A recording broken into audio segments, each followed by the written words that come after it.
থেপাৰ গাঁৱত ভূত ওলাইছে। থেপাৰ গাঁৱত ভূত ওলোৱা কথা শুনি আমি তালৈ গ'লোঁ। আমি ভবা নাছিলোঁ যে সঁচাকৈ আমি ভূত দেখিব পাম। কথাষাৰ বিশ্বাস নহ'লেও কিন্তু আমি সকলোৱে ভূত দেখিব পালোঁ আৰু আমি কেমেৰাত ফুটেজটো ৰেকৰ্ড কৰিব পালোঁ। আপোনালোকে দেখি থকা বগা ৰঙত হোৱাটোৱে সেই ভূতটো, আৰু আপোনালোকে দেখি আছে কেনেকৈ এই ভূতটো ঘূৰি আছে। ইয়াত থকা মানুহৰ পৰা আমি ভূতটোৰ কথাখিনি জানিব চেষ্টা কৰা হওক। আৰু সেইটো বিচাৰি আমি আহিছোঁ থেপাৰ গাঁৱৰ এটা ঘৰলৈ। আমাৰ পিছফালে থকা এই ঘৰটোতে সেই ভূতটো ওলাইছিল, যাক আমি কেমেৰাত অলপ আগতে দেখাইছিলোঁ। আমাক এই ভূতৰ খবৰ দিছিল ইয়াৰ ওচৰৰে বাসিন্দা চাবেদুৰ ৰহমানে। তেখেতে আমাক এই ভূতৰ বিষয়ে অলপ ক'ব। চাবেদ দা, আপুনি কেনেকৈ গম পালে ভূত থকা বুলি? মোৰ ঘৰত কাম কৰা মিস্ত্ৰী কেইজনমান ইয়াতে থাকে। হয়। থাকিলে এনেকুৱা হঠাৎ মোক ফোন কৰিলে যে কিবা এটা ওলাইছে। হয়। ওলোৱা বুলি কোৱাৰ পিছত মোক ফোন কৰিলে। ফোন কৰাৰ পিছত মই বোলো একো নাই দে, নাই সিহঁতে কৈছে ওপৰেদি টিঙেৰে খোজকাঢ়ি গৈ আছে। শব্দ পায় আৰু শব্দ পায়। তাৰপিছত আকৌ শব্দ পোৱাৰ পিছত যেতিয়া মই বোলো তেনেকুৱাতো একো দেখা নাই ময়ো। নাই খোজকাঢ়ি। তাৰপৰা সিহঁতে দেখাই পালে ভালকে। দেখাৰ পিছত ৰাস্তাটোলৈকে দৌৰি আহিছে। হয়। সেইখিনিয়ে আৰু। তাৰে পিছত বাকী বিলাকে সিহঁতে ভয়তে থকা নাই, মোৰ ঘৰত লৈ গৈছে গোটেইকেইটাই।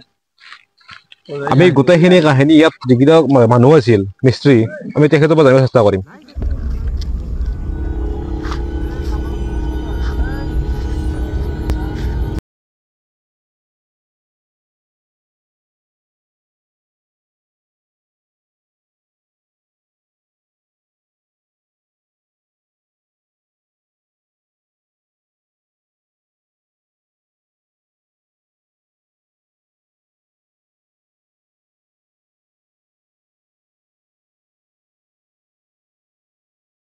ঘৰটোতে আছিল যেতিয়া এই ভূতৰ শব্দ শুনিছিল।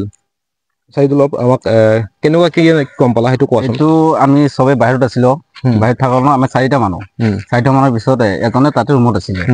ৰুমত থকা সময়ত আমি 3টা যেতিয়া গুচি আহিলো, ই অকলে চাউণ্ড এটা পালে, কিবা এটা চাউণ্ড পালে। পোৱাৰ পিছতে এই চেনেল থৈ কিনে গুচি আহিলে তাৰ পৰা। অহাৰ পিছত আমি 3টা 4টা মিলাই ৰাস্তাত আছিলো থিয়া দি। থিয়া দি থাকোতে মোৰ ভতিজাজনে চালে এটা মেকুৰী, ডাঙৰ এটা মেকুৰী চালে। ক'ত দেখিলে মেকুৰীটো? এই চালৰ ওপৰতে চালে, ঘৰৰ টিঙৰ ওপৰত। হয়। চাৱাৰ পিছত আমি গ'লো তাতে। যোৱাৰ পিছত চাওঁ একো নাই। তাৰ পিছতে আহিলো। অহাৰ পিছত আমি দাদাক ফোন মাৰিলো। মুন্নাপক ফোন মাৰিছো, আমাৰ ঠিকাদাৰ। দাদাক ফোন মাৰিলো। দাদাৰ লগত কথা পাতোতে এই মোৰ ভাইজনে ই চালে যে বগা কাপোৰ পিন্ধা ডাঙৰ এটা মানুহ নিচিনা তাই খোজকাঢ়ি যাই আছে, টিঙৰ ওপৰতে যাই আছে। টিঙৰ ওপৰতে যাই আছে। এই সময়তো চাওঁতে আমি দাদাও শুনি আছিলে ফোনতে। তাৰপিছতো মানুহ আহিলে, দাদাৰ সৰু ডেকাই আহিলে, দুৱা চোৱা কৰি দিলে। কিবা অসুবিধা পাইছা নেকি? আমি এতিয়া অসুবিধা মানে পোৱা নাই, জাষ্ট চাইছিলো। শব্দ শুনিছা আৰু দেখা পাইছা আৰু? শব্দটো আমি কেইবাবাৰ শুনিছো, আগতো শুনিছো। খোজকাঢ়ি থকা শব্দ শুনা পাই? খোজকাঢ়া শব্দটো পোৱা নাই ইমান। কিন্তু এনেকে শিলেদি হিলাই থাকে। আচ্ছা। এনেকা বস্তু দেখা পাইছা? দেখা পাইছো। এতিয়া আৰু পিছত দেখা পাইছা নে নাই? এতিয়া আৰু দেখা নাই। কিন্তু আজিতো কেমেৰাত দেখা পালা? কেমেৰাত দেখিছো, এতিয়া আপুনি চোৱালে, তাৰপিছতহে দেখিলো। তাৰ আগতে আমি চোৱা নাই।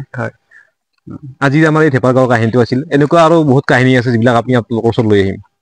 ভিডিঅ'টো চোৱাৰ বাবে ধন্যবাদ।